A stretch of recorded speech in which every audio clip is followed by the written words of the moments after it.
Dhananjay sir, एक शुरुआत मैं आपके साथ करूं, फिर मैं जम्मू आलम सर के पास चलूंगा और संजय सर से आंकड़े लिए जाएंगे। धनंजय सर, ये जो स्थिति बनी है, ये जो अजीत पवार साहब ने भाई मंत्री नहीं बनाया, भाजपा को कोई फर्क नहीं पड़ रहा है। एक नाथ शिंदे साहब मुंह फुलाए बैठे हैं, लेकिन भाजपा को कोई फर्क नहीं पड़ रहा है। एक सीट जीतने वाले, बिहार की एक सीट जीतने वाले को कैबिनेट मंत्री मिल गया, और 7 सीटें जीत करके एक नाथ शिंदे साहब का गुट आया, उसको एक जो है वो राज्य मंत्री स्वतंत्र प्रभार मिला है। अजीत पवार साहब को एक स्वतंत्र प्रभार मिल रहा था, फिलहाल वो मौके का इंतजार कर रहे हैं। तो अब ये मौके का इंतजार, मौका कौन सा है सर? वापस जाने का, इंडिया गठबंधन में बैठ करके वो मूक दर्शक बने रहेंगे, या शरद पवार साहब के पास वापस जाने के मौके की तलाश की वो बात कर रहे हैं? विधानसभा चुनाव सामने खड़ा है, क्या कुछ असर होगा विधानसभा चुनाव पे इस पूरे आंकड़े का? आप अजीत पवार साहब की बात कर रहे हैं जी। अजीत पवार जी आए थे, किस लिए आए थे? वो आने के उनके पीछे वजह ये थी कि अजीत पवार साहब को घोटालों में फंसने का डर था, जेल जाने का डर था। तो जेल जाने से तो बच गए, जिस काम से आए थे वो हो गया। लेकिन दुखद बात ये हो गई कि फिर पूर्व प्रधानमंत्री बन गए वही। गठबंधन की सरकार है लेकिन प्रधानमंत्री तो वही है। अब जिस दिन ओथ लेना था उस दिन, उसके एक दिन पहले प्रफुल्ल पटेल जी की भी जो संपत्ति अटैच हुई थी 150 करोड़ के आसपास की, वो रिलीज कर दी गई। कहा गया कि हाई कोर्ट ने कहा कि नहीं, इसमें जो है ईडी ने गड़बड़ी कर दी थी। तो इतने दिन तक ईडी गड़बड़ी करके रखी, धमकाती डराती रही, तो ईडी तो कोर्ट को कुछ दिखाई नहीं पड़ा, न्यायालय ने उसकी पता नहीं क्या सजा दी, मुझे नहीं पता। लेकिन जो प्रधानमंत्री ने कहा था कि हम जो संपत्ति अटैच होगी वो गरीबों में बांट देंगे, अब कौन कौन संपत्ति बचेगी अटैच होने से? वही लगता है बचेगी जो मोदी जी के साथ नहीं खड़े हैं, तो वो तो हो गया।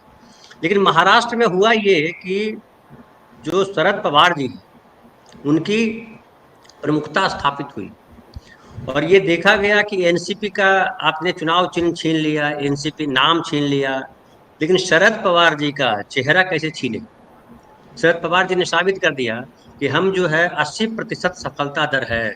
10 उम्मीदवार खड़े किए थे, 8 जीत गए, मतलब 80%। इतना तो बीजेपी का रेट नहीं। बीजेपी 28 उम्मीदवार खड़े किए थे और 9 सीटें जीती, यानी 33-35% इनकी सफलता दर है। जो अजीत पवार है उनकी सफलता दर और नीचे है। 4 सीटों पर अपने उम्मीदवार खड़े किए थे, एक ही पे जीते।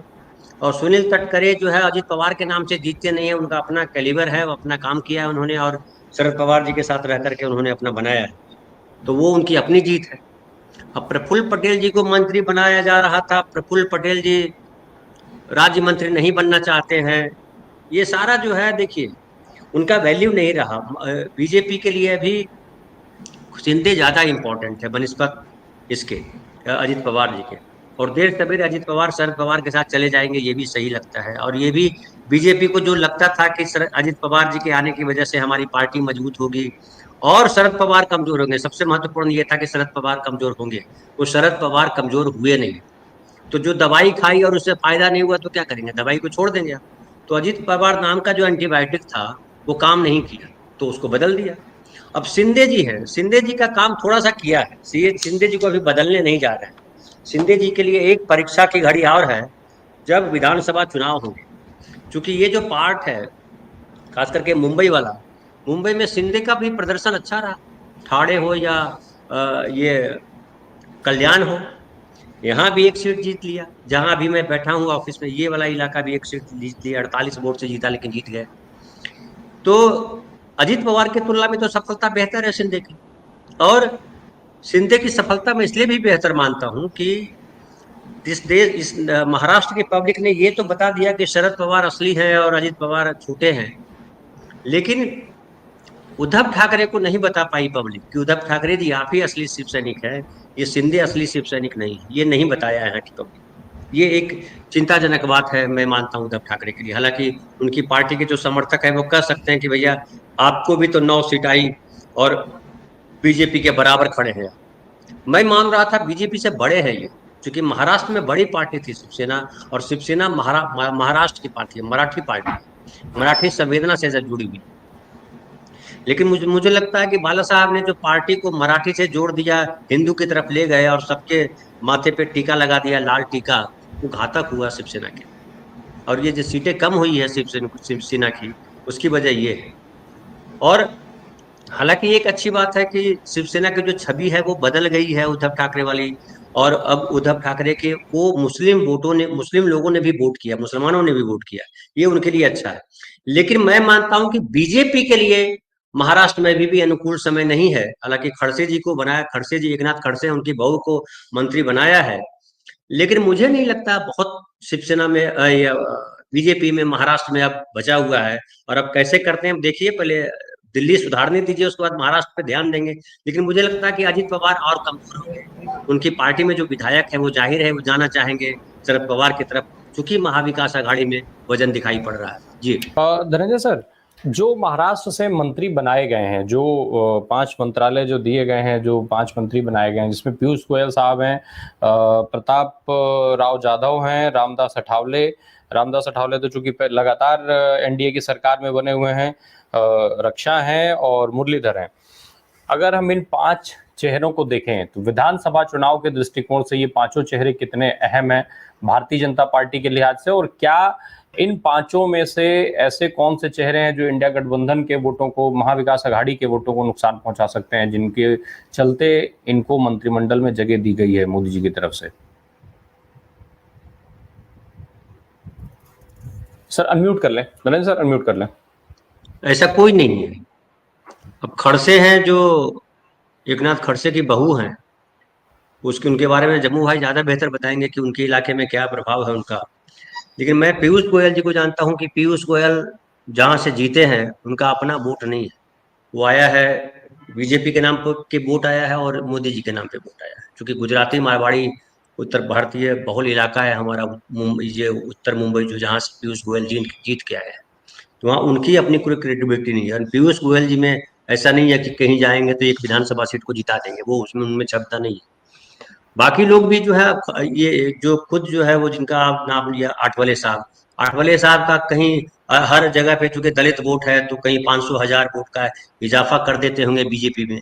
लेकिन कोई ऐसी सीट नहीं है जहां वो जिता के ला देंगे, कभी खुद भी जीत के नहीं आए मुझे लगता है, जहां तक बहुत लंबे समय से मैं देख रहा हूँ।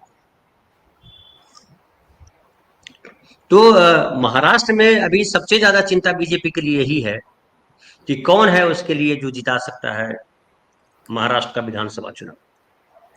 एक व्यक्ति जो थे जिनको डिप्टी चीफ मिनिस्टर बना दिया गया, फडणवीस साहब वो जमे थे, खड़े हुए थे, लगा था कि वो इसमें हैं। बाकी कोई मुझे नहीं दिखाई पड़ रहा है। बीजेपी के लिए सबसे चिंता की बात वही है, जैसे बिहार में बीजेपी के लिए चिंता की बात होती है कौन नेता है। क्या गिरिराज सिंह को जिता सकते हैं? क्या रविशंकर प्रसाद जिता सकते हैं? क्या अश्विनी चौबे जिता सकते हैं? क्या संजय जायसवाल जिता सकते हैं? क्या विजय सिन्हा जिता सकते हैं? क्या ये सम्राट चौधरी जिता सकते हैं? इनमें किसी में जिताने की कुवत नहीं है।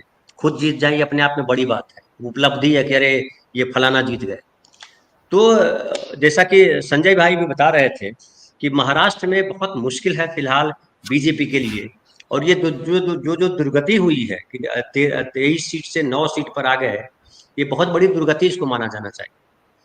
और इस दुर्गति में सबसे बड़ा रोल जो है वो है केंद्रीय नेतृत्व का, जिसने पूरी बीजेपी की छवि को चौपट कर दिया। महाराष्ट्र एक अलग किस्म का स्टेट है। महाराष्ट्र गुजरात कभी एक स्टेट हुआ करता था, लेकिन महाराष्ट्र जो है वो स्वाभिमानी स्टेट है, वो बनिया स्टेट नहीं है।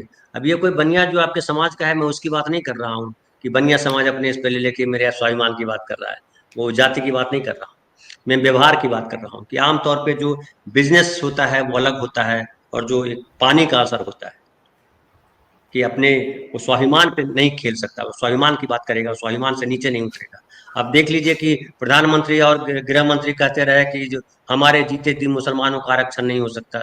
लीजिए, वो तो घोषणा करके आ रहे हैं भाई, घोषणा करके आरक्षण दे रहे हैं। मैं होता तो मैं बोलता इनसे सरकार नहीं बनाऊंगा, इनको तो मैंने कहा था। मतलब कैसे बात से पलट जाते हैं, मैं तो कभी सोचता हूँ तो हैरत में पड़ जाता हूँ कि ये कौन से मिट्टी के होते हैं ये नेता, जिनको खाली कुर्सी दिखाई पड़ती है। और ऐसे नेताओं की बातों को यकीन करते हैं इस देश के लोग, नागरिक, तो और हैरत होती है कि ये और महान है, ये तो महान है, उनसे भी महान ये है। अब मांझी जी को देखिए, मांझी जी का वीडियो भी वायरल हो रहा होगा, बहुत पहले उन्होंने बोला भी था, जो राम के बारे में बोला था, जो ब्राह्मणों के बारे में बोला था, फिर भी मांझी जी मंत्री बना दिए गए। तो ये इनका एजेंडा जो है बीजेपी का, वो धर्म नहीं है।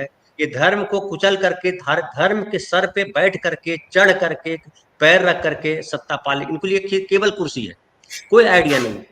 ये न राष्ट्रवादी है, न ये धर्म परायण है, ये ढोंगी है, ढकोसले हैं, और इनको केवल सत्ता चाहिए। मोदी जी ने ये साबित करके दिखा दिया कि हमको सत्ता चाहिए, किसी के लिए किसी से हाथ मिला देंगे सत्ता अगर हमको मिलती है।